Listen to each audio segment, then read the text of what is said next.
Zektar pressed his clawed hands against the stolen ship's controls as alarms screamed around him. The Kytherian crime lord's purple scales were dark with stress. Behind him, 3 different alien fleets were closing in fast. "Curse them all," he hissed through sharp teeth. The bounty on his head was now 50 million credits. Enough money to buy a small planet. Every hunter in the galaxy wanted that prize. The ship shook as another blast hit the shields. Zektar looked at his navigation screen. His pursuers were getting closer. He needed to jump to hyperspace soon, or they would catch him. Captain Thorn of the Zentarian military spoke into his comm system. His gray skin was marked with battle scars. "All ships, maintain formation. The criminal cannot escape this time." Thorn had been hunting Zektar for 6 months. The crime lord had stolen sacred artifacts from the Zentorian homeworld. Ancient weapons that belonged in temples, not in the hands of criminals. "Captain," said his weapons officer, "the target's shields are failing." "Good. Prepare boarding pods. I want him alive." In another ship, Vex clicked her insect mandibles together. The 6-legged hunter had compound eyes that could see heat signatures. She watched Zektar's ship through her scanner. "He is wounded," she buzzed to her crew. "Like prey that runs from the nest. Soon he will have nowhere to go." Vex had her own reasons for wanting Zektar. He had destroyed her species' breeding grounds to steal rare crystals. Many of her people died because of him. The 3rd ship belonged to a group of mercenaries. They did not care about justice. They only wanted the credits. Their leader was a scarred human named Rodriguez. But he worked outside human space. Most aliens thought all humans were like him, cruel and greedy. Zektar's ship shuddered again. His engines were overheating. The stolen artifacts in his cargo hold were worth millions, but they would not help him now. He needed to escape. "Computer," he called out, "find the nearest safe system for emergency jump." The ship's computer scanned nearby space. "Warning. Multiple systems detected. Closest safe system is 12 light-years away. Do it. Jump, now." "Warning," the computer said again. "Destination system is marked as human space. Confirm. Jump?" Zektar did not think about it. He had heard stories about humans, but stories did not matter when you were about to die. "Confirmed. Jump." The ship's engines roared. Space twisted around them. In seconds, they disappeared into hyperspace. Captain Thorn watched the energy signature fade. "He jumped," his officer reported. "Where did he go?" The officer checked his instruments. His face went pale. "Sir, the jump signature leads to the Sol sector. Human space." The bridge went quiet. Every Zentorian knew the stories about human space. Ships that went in sometimes never came out.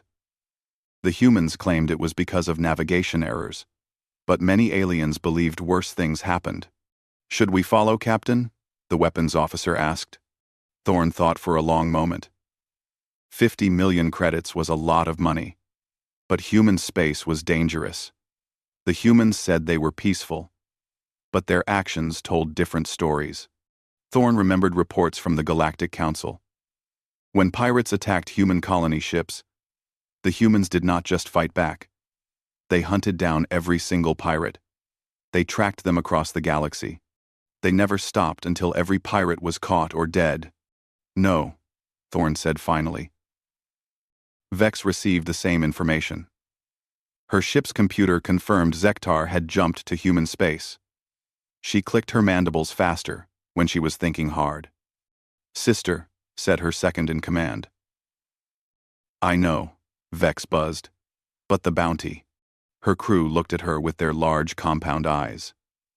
They had all heard the stories too. Humans who adopted alien prisoners as family members. Humans who died protecting creatures they barely knew. It sounded nice, but it was unnatural. Wrong. Vex's species valued individual survival above everything. The idea of dying for strangers made no sense. Humans who acted that way had to be mentally damaged. Dangerous. We return to the nest, Vex decided. The prey is no longer worth the risk. The mercenary ship also detected Zektar's jump. Rodriguez looked at the data and laughed. The stupid lizard jumped into human space, he told his crew.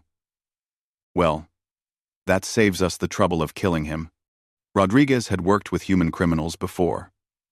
He knew that regular humans were different. They had rules that made no sense. They helped their enemies. They showed mercy to those who deserved death. But Rodriguez had also heard other stories. Stories of what happened when someone hurt innocent people in human space. The humans would become different then. Cold and determined. They would never stop hunting. Boss, said one of his crew, maybe we should report his location to the humans. Get a finder's fee. Rodriguez shook his head. No, we stay away from human space. Trust me on this. All 3 pursuit fleets turned away. The greatest criminal in the galaxy had escaped by running into the one place no bounty hunter would follow. In human space, Commander Sarah Chen sat in the captain's chair of the patrol ship Defiant. Her dark hair was pulled back in a neat bun. She looked tired. Her crew had been on patrol for 2 weeks. Commander, called her scanner operator. I'm picking up a ship, entering our space. No identification beacon. Sarah sat up straight. Unknown ships could mean trouble. What type of vessel? Looks like a Catherian design. Small cargo ship.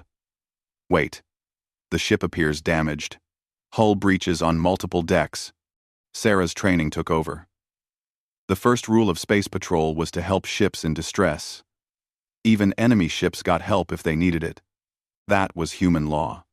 Signal the ship, Sarah ordered. Let them know we're here to help. The scanner operator nodded. Yes, Commander. Sarah did not know that she had just found the most wanted criminal in the galaxy. She only saw a damaged ship that needed help. That was about to change everything. Captain Thorne stared at his navigation display. The jump trail was clear. Zektar had definitely entered human space. His officers waited for orders, but Thorne could not speak. Captain, his weapons officer asked, do we follow the criminal? Thorne's clawed hands gripped his command chair. Memories flooded his mind. Stories from the war colleges. Reports that made no sense. No, he said quietly. We turn back. But sir, the bounty is 50 million credits. We could split it among the fleet. Thorne looked at the young officer. Tell me, what do you know about humans? The officer straightened up. They are weak, sir. Small and soft. They have no natural weapons. That is what I thought too, Thorne said, until I read the military reports. On the bridge display, Thorne called up classified files. 3 years ago, pirates attacked a human colony ship. The ship carried families. Children. The crew gathered around to listen.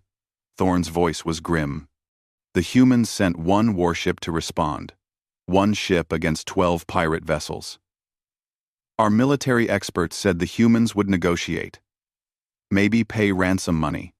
Thorne paused. The memory still disturbed him. The human ship did not negotiate. It rammed the pirate flagship at full speed. Destroyed both ships instantly. Then the other human ships arrived. Other ships, sir? The first ship was not sent to fight. It was sent to die. To show the pirates that humans would rather die than let their families be harmed. Thorne's scales darkened. The humans hunted them for 2 years. Every single pirate. They tracked them across the galaxy. They never stopped. They never gave up. They caught every last one. The bridge was silent. The weapons officer looked confused. But sir, humans are known for mercy. They help even their enemies. Yes, Thorne agreed. They do. Until you threaten innocent people. Then they become something else entirely. Across space, Vex was having similar thoughts. Her insectoid crew clicked nervously as she explained why they would not follow Zektar. The human behavior is unnatural, she buzzed. They adopt strangers as family. They die for creatures they do not even know. Her second-in-command tilted her head. This makes them weak. Yes? No, Vex said firmly. This makes them dangerous. She called up her own files. Images of human space stations appeared on the screen. Look at their designs. Every station has escape pods for 10 times the normal crew. Why? Her crew studied the images. They could not understand. Because humans always expect visitors, Vex explained. Aliens who need help, refugees, even criminals running from justice. They save everyone. Then they are fools. Buzzed a young crew member. Vex's mandibles clicked sharply. A human freighter captain once saved an entire Catherian colony ship. The Catherians were his enemies. There was a war between their species.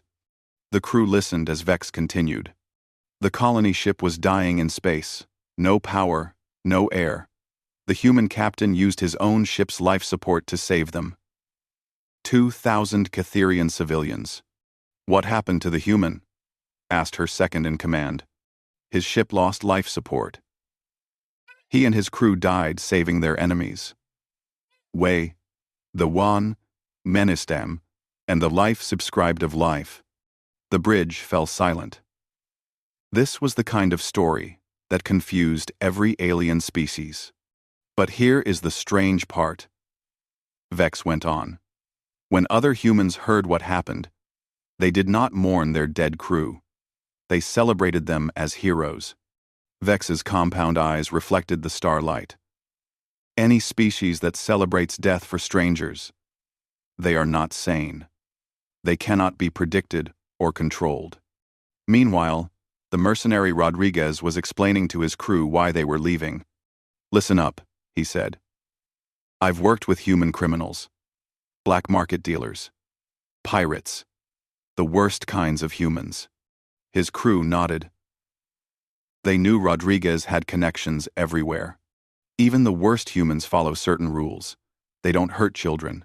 They don't destroy religious sites. They don't kill for fun.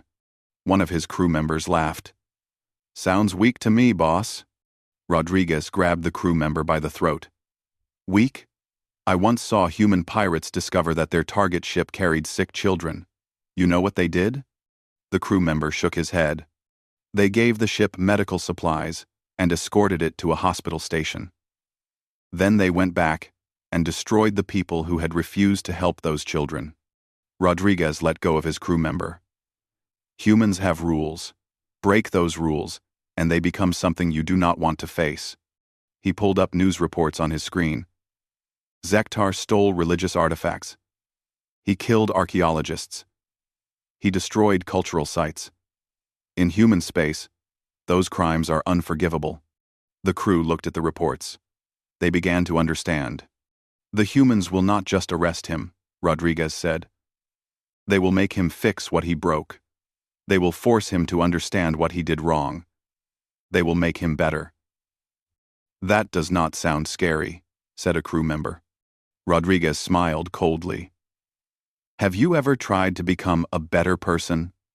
It is the hardest thing in the universe. Most criminals would rather die than face what humans will make them do. Back in human space, Commander Sarah Chen received the signal from the unknown ship. The voice was frightened and speaking broken, standard, human vessel. This is merchant ship. Wind cutter. We have damage. We need help. Sarah's communications officer looked up. Commander, the ship's signature does not match any known merchant vessel. Understood, Sarah replied. But they still need help. That's what matters right now. Sarah activated the comm system. Wind cutter. This is Human Patrol Ship Defiant. We are here to assist. What is your condition? There was a long pause. Then the voice came back, sounding surprised. You will help us? Of course, Sarah said. That's what we do. Please transmit your damage report. Across the galaxy, every bounty hunter who had been chasing Zektar received the same message from their intelligence networks. The target had entered human space. One by one, they all made the same decision. The hunt was over. Not because they could not catch Zektar in human space, but because they were afraid of what the humans would do to them if they tried. In human space, some fates were worse than death, and Zektar was about to discover what that meant. Zektar stared at the human ship on his scanner. It was smaller than he expected. The alien stories made human ships sound like massive war machines. This looked like an ordinary patrol vessel. "Human ship," he said carefully into his comm. "I am grateful for your help. My ship has engine damage." Commander Sarah Chen studied the readings from the alien vessel. Her engineer, Mike Petrov, shook his head as he looked at the damage reports. "Commander, this ship has been in a major fight. Hull breaches, weapons damage, life support failing. Whoever this guy is, someone really wanted him dead." Sarah nodded. "Could be pirates. Or maybe a territorial dispute. Either way, our job is to help first and ask questions later. That was human protocol. In space, you saved people first. Everything else came after." "Windcutter," Sarah spoke into the comm. "We're sending over a repair team. Please prepare to receive assistance." Zektar felt confused. Where was the interrogation? Where were the demands to surrender? He had expected the humans to be suspicious. Immediately. "Thank you," he said. "I will prepare docking bay." Sarah turned to her crew. "Mike, take a repair team and see what you can do about their engines. Kenji, I want you to go too." Standard first contact protocols. Kenji Nakamura, the ship's diplomatic officer, gathered his equipment. He was trained in 43 alien languages and customs. His job was to make sure cultural differences did not cause problems. "What do we know about this species?" Kenji asked. Sarah checked her database. Ship signature suggests Kytherian design. Reptilian humanoids. Honor-based culture. They value strength and directness. "Understood, Commander." As the human shuttle approached Zektar's ship, the crime lord tried to think of a story. He could not tell them the truth. But humans were supposed to be easy to fool, according to alien intelligence reports. The shuttle docked with his ship. 3 humans came aboard. Zektar was surprised by how small they looked. No natural weapons, no thick scales or sharp claws. They looked fragile. Mike Petrov looked around the damaged ship and whistled. "Someone really worked you over. What happened?" Zektar had prepared his lie. "Pirates attacked my merchant vessel. I was carrying trade goods to the Zentorian sector." Mike nodded and started scanning the engine room. "Well, the good news is we can fix this. The bad news is it will take a few hours." Kenji stepped forward and bowed slightly. "I am Diplomatic Officer Nakamura. We welcome you to human space. Do you need medical attention or food?" The kindness in the human's voice confused Zektar. This was not what he expected. "No, I am unharmed," he said carefully. "Good to hear. We will need to escort you to the nearest station for proper repairs once we get your engine stable. Standard procedure." Zektar felt a chill. A station meant records. Records meant they might discover who he really was. "Is that necessary? Perhaps I could just continue on my way?" Kenji smiled politely. "I understand your eagerness to continue your journey. But human space has safety regulations. Any ship with damage like yours needs a full inspection before we can allow it to travel." As the humans worked, Zektar watched them carefully. They moved with quiet efficiency. Mike's repair team fixed his engines without asking for payment. They shared their food with his crew. They even fixed systems that were not related to the damage. "Why are you helping me?" Zektar finally asked Mike. The human engineer looked up from a control panel. "What do you mean?" "I am not human. You gain nothing by helping me. Why do you do it?" Mike thought for a moment. "I guess because you needed help," That's enough reason for me. The simplicity of the answer bothered Zektar. In his experience, no one did anything without wanting something in return. On the human ship, Sarah was reviewing her sensor logs. Something about the alien's story did not add up. "Commander," said her scanner operator, "I'm picking up some unusual readings from the alien ship." "What kind of readings?" "Energy signatures that don't match standard cargo. The computer suggests they might be artifacts of some kind." Sarah frowned. Artifacts could mean many things. Some were valuable cultural treasures. Others were dangerous weapons. "Keep monitoring, and run a background check on that ship's registration." Young Ensign Liu was working at the communications station. She was fresh from the academy and eager to prove herself. "Commander, I'm getting some strange responses to our standard queries. The ship's registration seems incomplete." "Incomplete how?" "The identification codes check out, but there's no record of recent travel permits or cargo manifests. It's like this ship appeared out of nowhere." Sarah made her decision. "Signal the repair team. Have them install a tracking beacon before they leave. If this merchant is legitimate, he won't mind us keeping tabs on his location for safety reasons." Back on Zektar's ship, the repairs were nearly complete. Mike's team had done excellent work. The engines were running better than they had in months. "You humans are skilled engineers," Zektar admitted. Mike grinned. "We learn from everyone we meet. One of the benefits of helping people. You pick up new techniques." Kenji approached with a data pad. "Captain Zektar, we've prepared a flight path to New Geneva Station. It's our nearest facility, with full repair capabilities." Zektar's blood ran cold. They knew his name. But wait. He had told them that name when they first arrived. It was part of his false identity. They could not possibly know who he really was. "How long will the station inspection take?" he asked.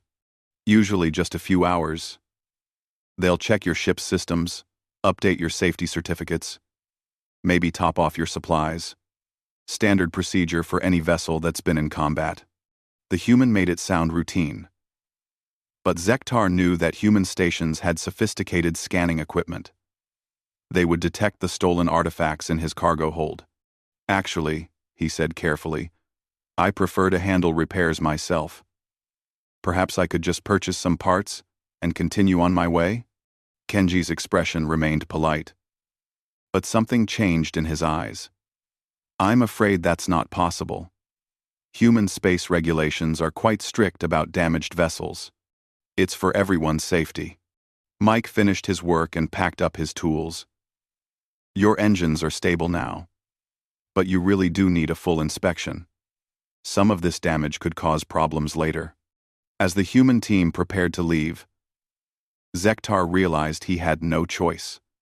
He could not refuse to go to the station without raising suspicions. "Very well," he said. "I will follow your escort to the station." Sarah watched the alien ship begin moving toward New Geneva Station. Something still felt wrong about this situation. "Ensign Liu," she said, "send a message ahead to station security. Ask them to run a thorough background check on our guest." "Yes, Commander." "Should I mention anything specific?" Sarah looked at the alien ship on her screen. "Just tell them we have a feeling about this one. Sometimes that's enough." As both ships headed toward the station, Zektar tried to think of a way out of his situation. But he was trapped in human space, surrounded by beings who helped their enemies and never stopped asking polite questions. For the first time in his criminal career, he was beginning to understand why the bounty hunters had been afraid to follow him. New Geneva Station hung in space like a small city of metal and lights. Zektar had seen many space stations, but human designs always surprised him. Every section had viewing windows. Gardens were visible through transparent walls. Even the docking bays had artwork on the walls. Commander Sarah Chen's voice came through the comm system. "Wind cutter, you are cleared for Docking Bay 7. Station security will meet you there for standard processing." Zektar's claws tapped nervously on his controls. Understood, human ship. As his vessel settled into the docking bay, Zektar saw the security team waiting. They wore blue uniforms and carried scanning equipment. Unlike military forces he had seen, these humans looked relaxed, almost friendly. The security chief was a woman named Captain Torres. She had gray hair and kind eyes. When Zektar walked down his ship's ramp, she stepped forward with a smile. "Welcome to New Geneva Station. I'm Captain Torres. Station security. This is just a routine check. Nothing to worry about. Everyone." Zektar tried to stay calm. "Of course. I understand your procedures." "Good. Let's start with your identification and cargo manifest." Zektar handed over the false documents he had prepared. Captain Torres scanned them with a handheld device. Her expression did not change, but Zektar noticed her grip on the scanner tighten. "Mr. Zektar, our records show some inconsistencies with your ship's registration. Could you help us understand your recent travel history?" This was the moment Zektar had been dreading, but humans were supposed to be trusting and easy to fool. "Certainly," he said smoothly. "I am an independent trader. I travel between many systems, buying and selling goods." "What kind of goods?" "Art objects, cultural items, things that collectors value." It was partially true. The stolen artifacts were cultural items, and they were certainly valuable. Captain Torres nodded. "I see. Well, let's take a look at your cargo hold." They walked through the ship together. Zektar had hidden the most valuable artifacts behind false walls. The cargo hold showed only common trade goods and some less important items. But the human scanners were more advanced than Zektar expected. Captain Torres stopped in front of what looked like an empty section of the hold. "Interesting," she said. "My scanner shows a hollow space behind this wall. Is there additional cargo storage?" Zektar's heart pounded. "That is just a design feature of Kytherian ships. Empty spaces for fuel lines." Captain Torres looked at him carefully. "Mr. Zektar, I've inspected many alien ships. This doesn't look like a fuel compartment to me." She called over one of her technicians. "Please scan this section more carefully." The technician used a more powerful scanner. Within minutes, he found the hidden chamber. Inside were dozens of artifacts from multiple alien species. Ancient weapons, religious statues, historical documents. Captain Torres picked up one of the items. It was a Zentorian prayer crystal, still glowing with stored energy. "Mr. Zektar," she said quietly, "these appear to be religious artifacts. Do you have permits for transporting sacred items?" Zektar knew his false identity was falling apart. "They are replicas. Copies for collectors who cannot afford originals." The technician ran a detailed scan on the prayer crystal. "Captain, this is definitely authentic. The energy patterns match sacred Zentorian artifacts." Captain Torres set the crystal down gently. "Mr. Zektar, I think we need to continue this conversation in my office." The security office was small but comfortable. Captain Torres offered Zektar a chair and something to drink. Even while arresting him, the humans remained polite. "Computer," Captain Torres said, "run a full identity check on our guest. Cross-reference with all known criminal databases." Zektar watched as the human computer system searched through galactic records. It took only minutes to find the truth. "Captain," the computer announced.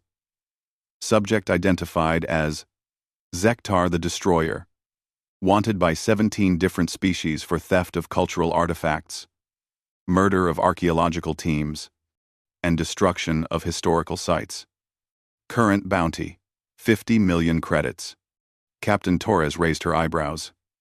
"Well, that explains a lot." She turned to Zektar, who was slumped in his chair. "You're quite famous, Mr. Zektar. Or should I say, Zektar the Destroyer." "I suppose there is no point in lying anymore," Zektar said. "No, there isn't. But I'm curious about something. Why did you come to human space? Surely you knew we would discover your identity. Zektar looked up at her. I was being hunted. Your space was the only place the bounty hunters would not follow. Why is that? Because they are afraid of humans. Captain Torres seemed genuinely surprised. Afraid? Of us? You have a reputation. Aliens tell stories about what happens to criminals in human space. They say you are unpredictable. Captain Torres activated her communication system. Computer, connect me to Commander Chen on the patrol ship, Defiant. Sarah Chen's face appeared on the screen. Captain Torres, how is our guest? Well, Commander. It turns out, our merchant friend is actually Zektar, the Destroyer, the most wanted criminal in the galaxy. Sarah whistled softly. That would explain why someone was shooting at him. What's our next step? I'm placing him under arrest. But this case is complicated. His crimes involve multiple species and stolen cultural treasures. We'll need to convene a formal tribunal. Zektar listened to their conversation with growing confusion. He expected them to be angry or excited about capturing such a valuable criminal. Instead, they sounded like they were discussing a routine paperwork problem. Zektar, Captain Torres said, turning back to him. You're going to be our guest for a while. The tribunal process will take some time. What will happen to me? That depends on the tribunal's decision. But I can tell you what won't happen. We won't torture you. We won't sell you to the highest bidder. And we won't execute you without a fair trial. Zektar stared at her. Why not? I am a criminal. I have killed innocent people. Captain Torres was quiet for a moment. Because that's not who we are. Even criminals deserve justice, not revenge. As security officers escorted Zektar to a holding cell, he thought about what Captain Torres had said. In all his years of crime, no one had ever talked to him about justice before. The holding cell was clean and comfortable. There were books to read and access to educational programs. It was nothing like the prison cells on other worlds. That night, as Zektar lay on a real bed with clean sheets, he began to understand why bounty hunters feared human space. It was not because humans were cruel or violent. It was because they were something much more dangerous. They were fair. And fairness, Zektar was learning, was the one thing criminals could not fight against. The tribunal chamber on New Geneva Station was unlike any courtroom Zektar had ever seen. Instead of a high judge's bench looking down on prisoners, there was a circular table where everyone sat at the same level. Humans sat next to aliens, all treated as equals. Judge Patricia Kim was a middle-aged human with gentle eyes and silver hair. She had spent 30 years studying alien law and customs. Around the table sat representatives from every species Zektar had wronged. This tribunal, Judge Kim announced, will determine appropriate justice for the crimes committed by Zektar of the Kytherian Empire. Zektar sat between two human lawyers. They had explained to him that he had a right to defense, even though he was guilty. This confused him, but the lawyers insisted it was important. Through quantum communication links, alien observers from across the galaxy watched the proceedings. Many had never seen human justice in action. Captain Thorne appeared on one of the screens, representing the Zentorian military. Your Honor, the accused stole sacred weapons from our most holy temple. These artifacts have protected our people for 1,000 years. Judge Kim nodded. Thank you, Captain Thorne. Can you describe the impact of this theft on your people? The weapons contained the spirits of our ancestors. Without them, our young warriors cannot complete their coming-of-age ceremonies. Entire families have been dishonored. Vex spoke next, her insectoid voice translated through the universal communicator. The crystal gardens he destroyed were our species' nurseries. 5,000 eggs were lost. Those were future generations that will never exist. One by one, representatives from each wronged species testified. They spoke of murdered archaeologists, destroyed historical sites, and stolen treasures that could never be replaced. Zektar expected anger and demands for revenge. Instead, he heard something else.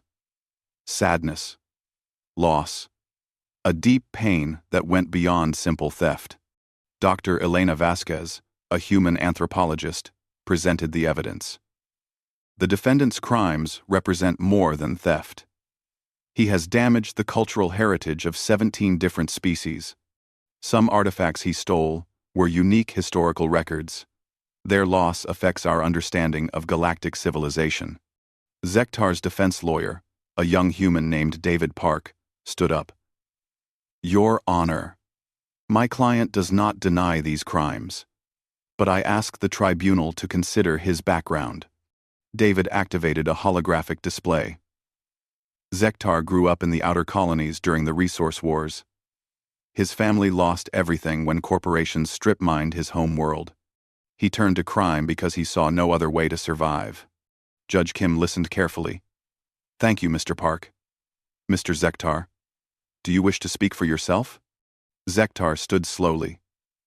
In all his years of crime, no one had ever asked for his side of the story. I do not expect mercy, he said. I have done terrible things.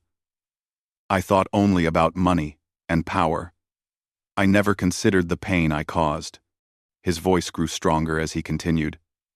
But these past days, among humans, have shown me something I never understood. Justice is not about punishment. It is about making things right. Judge Kim leaned forward. What would you do to make things right, Mr. Zektar? I would return everything I stole. I would work to repair the damage I caused. I would spend the rest of my life trying to understand the cultures I harmed. The tribunal took a recess. Alien observers across the galaxy discussed what they had witnessed. Many expected the humans to simply lock Zektar away or turn him over to the species with the highest bounty. When the tribunal reconvened, Judge Kim announced their decision. This tribunal finds Zektar guilty of all charges. However, we reject traditional punishment in favor of restorative justice. She looked directly at Zektar. You will return all stolen artifacts to their rightful cultures. You will work with archaeological teams to repair damaged sites. You will spend 5 years studying the history and customs of each species you wronged. Captain Thorne's image flickered on the screen. Your Honor, with respect, how does this serve justice? He should face the consequences of his actions. He will face consequences, Captain Thorne. The hardest consequences of all. He will have to become a better person. Judge Kim continued.